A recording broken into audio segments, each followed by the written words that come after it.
Good afternoon. On February 4th, 2021, Sandra Birchmore was found dead in her Canton, Massachusetts apartment. The charges filed today in federal court allege that she was in fact murdered by Matthew Farwell 3 days earlier. At the time of her death, Sandra Birchmore was a 23-year-old woman with her entire life ahead of her, and she was pregnant with her first child.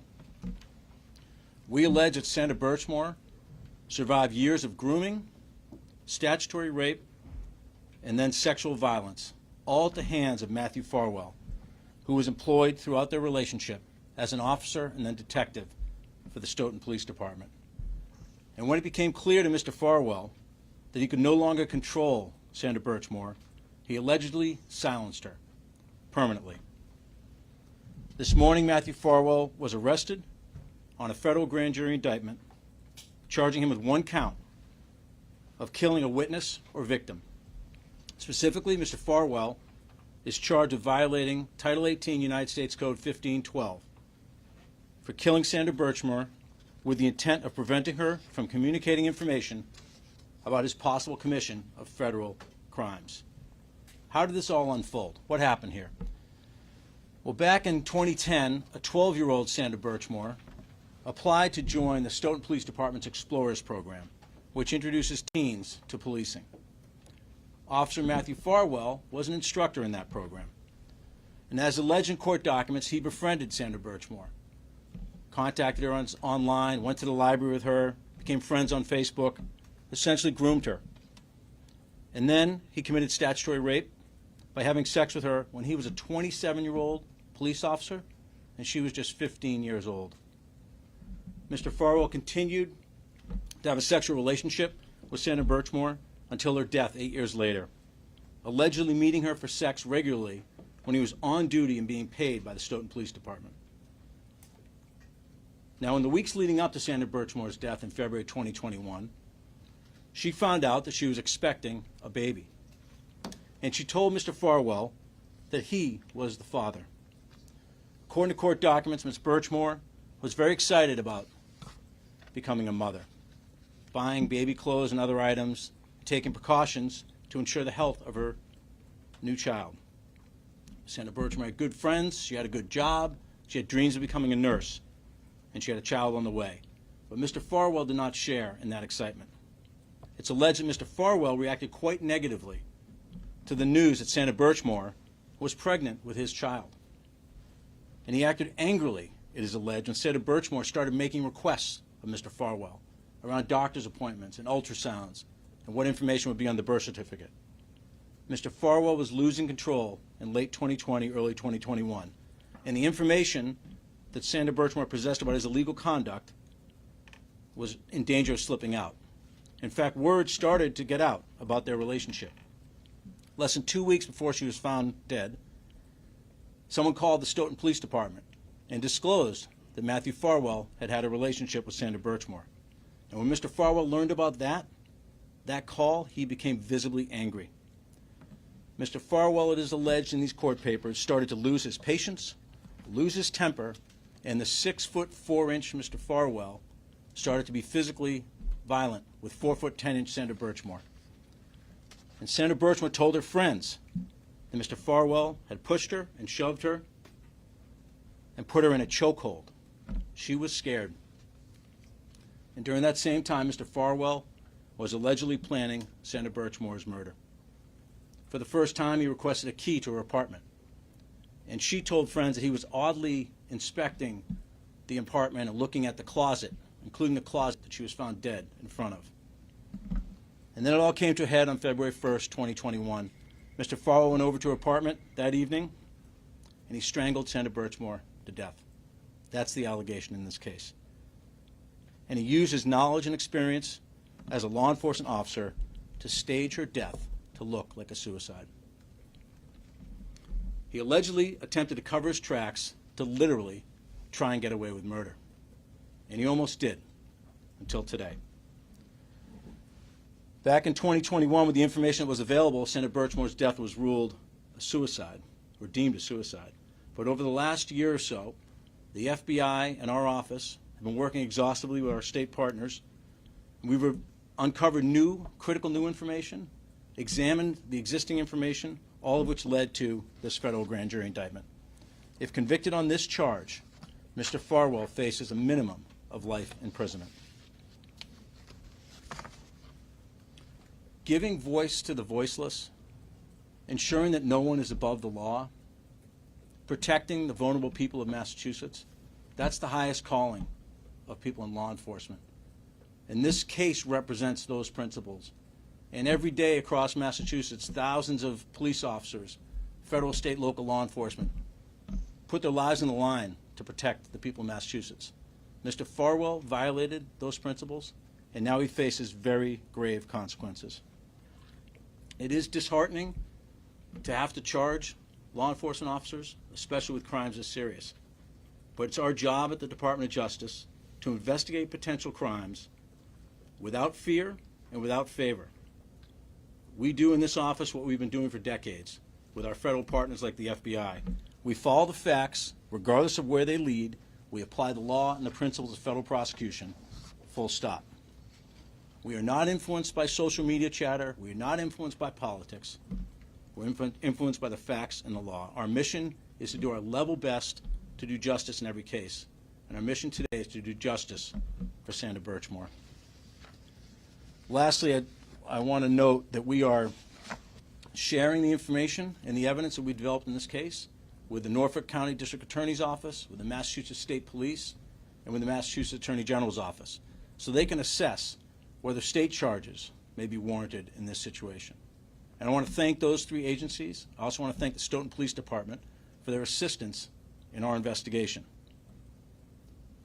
Lastly, I want to commend the women and the men of the FBI Boston and Lakeville for their incredible work on this case. This was a dogged investigation, and as you look at the court papers, you'll see exactly how much work has gone into this matter.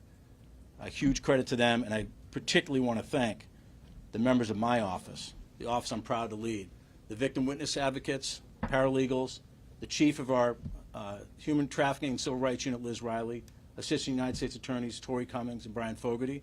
This case doesn't happen without their passion for justice. They deserve the credit, not me.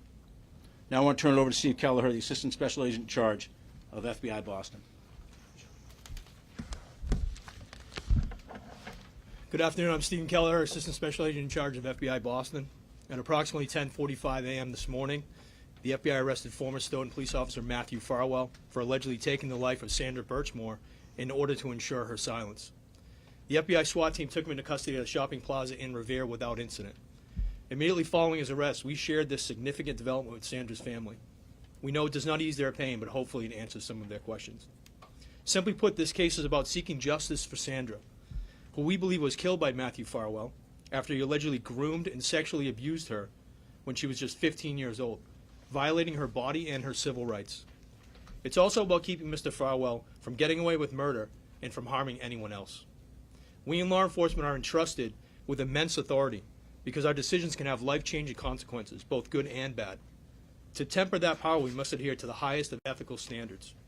What we believe Officer Matthew Farwell did, as outlined in today's indictment, is depraved and a gross betrayal of his sworn oath and the public's trust. Let me be clear. Matthew Farwell's gun and badge did not grant him authority to violate the Constitution, and it certainly didn't entitle him to sexually exploit, abuse, and rape a child before killing her and her unborn baby in an attempt to cover up his alleged crimes. What's also troubling is we believe Matthew Farwell staged Sandra's body and her apartment to make it look like she had died by suicide. In the days that followed, this sworn police officer repeatedly lied to Massachusetts State Police investigators about the nature of their relationship.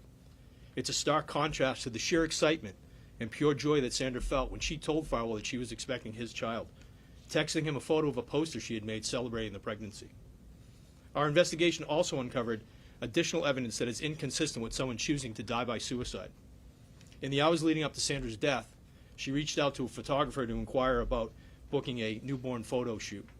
She also reached out to a friend about obtaining baby clothes. And at the time that she was in the middle of doing laundry when she died, with a load in the washing machine and another one in the dryer. There's no question this was a complex investigation, and our work is not done. Our agents, analysts, and financial investigators reviewed tens of thousands of text messages, emails, and financial records, conducted dozens of interviews with family, friends, and experts, and analyzed the crime scene. We urge anyone with information about the circumstances surrounding Sandra's death to contact the FBI. Committing murder to eliminate victims and witnesses is heinous, and it shakes the very core of our justice system, which depends on people truthfully testifying to what they know. Today's arrest shows that anyone who tries to interfere and retaliate against victims and witnesses in an attempt to subvert the rule of law will have to answer for it. After all, the public's trust is critical for our justice system to function properly. That's why the FBI will do everything in its power to bring to justice anyone who tries to undermine that trust. Our hearts go out to Sandra, to the Birchmore family, and all who knew and loved Sandra. On behalf of the FBI, I want to thank them for their cooperation, patience, perseverance, and fortitude. I also want to thank our agents and analysts for their hard work and dedication, Acting U.S. Attorney Josh Levy and his team for their partnership, and both Chief McNamara of the Stoughton Police Department and Colonel Mon with the Massachusetts State Police for their assistance in helping us move this investigation forward. Thank you. Thanks, Steve. Take some questions? Josh, why did it take so long to go from suicide, finding it suicide, to now murder? Well, I think when you have a chance to look through the court papers, you'll see how exhaustive this investigation is. Obviously, this is an incredibly serious charge. There was a lot of forensics and other evidence that had to be marshaled, expert witnesses, et cetera. So we move as fast as we can, and we also have a duty to get it right. Was there a rush to find a suicide because this involved a police officer? Yeah, our office wasn't involved in the initial determination of a suicide, so I can't speak to that. You mentioned your office got involved about a year ago. What prompted that? Yeah, we get leads on cases all the time from all different sources. I'm not going to comment on how we get information on how we got into this one. As you said initially, this was considered a suicide, but it seems like there's a plethora of evidence to suggest otherwise. Surveillance, text messages. How was that all missed for the first 2 years? Yeah, I'm only in a position to comment on what we've done on this investigation. Those questions are not something I'm able to answer to. We like I said in my comments, we started pulling this string and followed the evidence and got new evidence to put together the case we put together today. So what evidence tipped you off? I'm sorry, sir? What evidence led you to pin it? It's you're never able to pick one piece of evidence that is the straw that breaks the camel's back. It's really an accumulation. We have to go in front of a jury, 12 citizens, and convince them beyond a reasonable doubt that Mr. Farwell is guilty. That's on us. He's presumed innocent today, and he will remain innocent until we meet that burden. But it's all the evidence in combination makes that case. Did the state medical examiner's office plan to change the cause of death on her birth certificate, and did you determine who the father of her unborn baby was? Well, I'll take those in reverse order. I'm not going to comment on the second piece. What we have alleged in the court papers is that Ms. Birchmore told Mr. Farwell several times that he was the father. And your question about the state medical examiner, obviously, they don't report to me, and that's a question better directed to the state medical Matthew examiner. is mentioned here, but we've heard reports over the years of several other officers. Are you guys conducting any other ongoing investigations related to Sandra?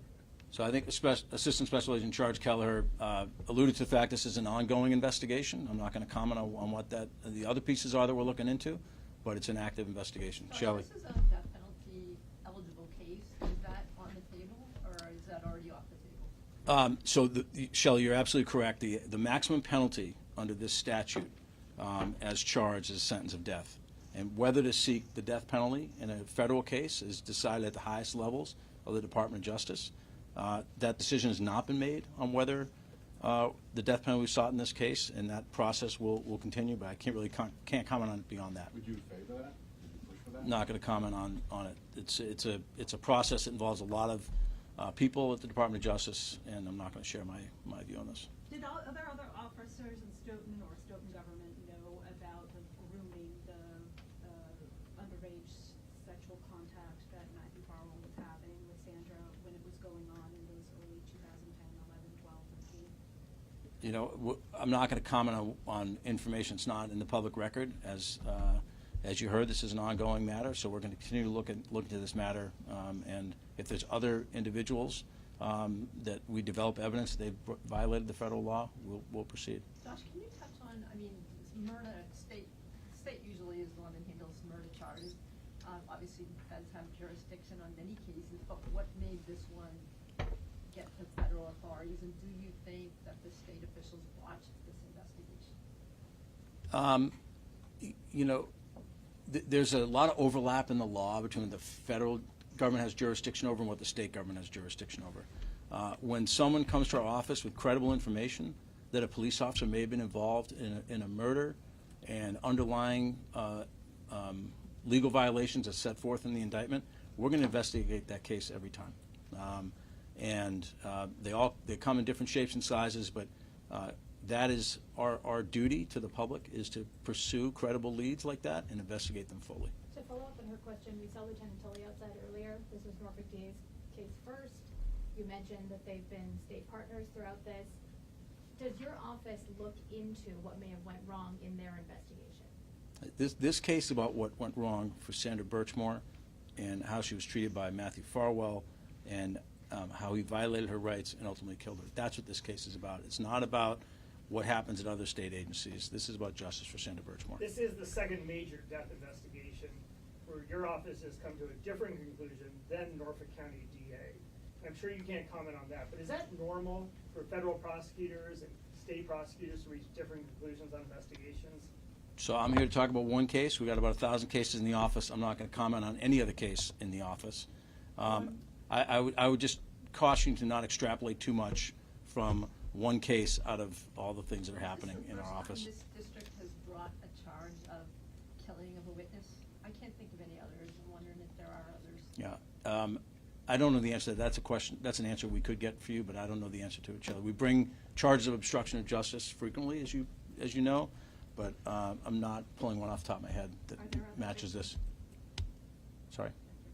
That's okay. Are there other victims from the Stoughton Police Explorers Conference? Or other crimes committed? Yeah, I'm not in a position to comment on things that are in the public record. That I wouldn't take that as yes or a no, but I'm limited up here under local rules to talk about what's in the public record. Can you talk about the arrest? What happened at the arrest this morning? I'm going to ask ASAC Kelleher to speak to that. So this morning we had a SWAT team that was in a location where Mr. Farwell was. He was taken into custody. He was driving a truck, gravel hauler, and he was safely taken into custody by the SWAT team, which is, you know, what we strive to achieve every time we do an operation like In a this. neighborhood? No, he was in Revere. Not in a neighborhood in Revere, was he on the highway? No, it was in a shopping plaza in Revere. Shopping plaza. Mhm. Did he say anything? We have not tried to interview him. That dump truck he's driving, is that his new employment, presumably? Again, I wouldn't comment on that here at this time, but he was driving the dump truck when he was arrested. Before Was your he alone? agency got involved, there were other agencies investigating this. Can we expect to see any fallout from those lead investigators from other agencies who were responsible for finding justice in this case and not?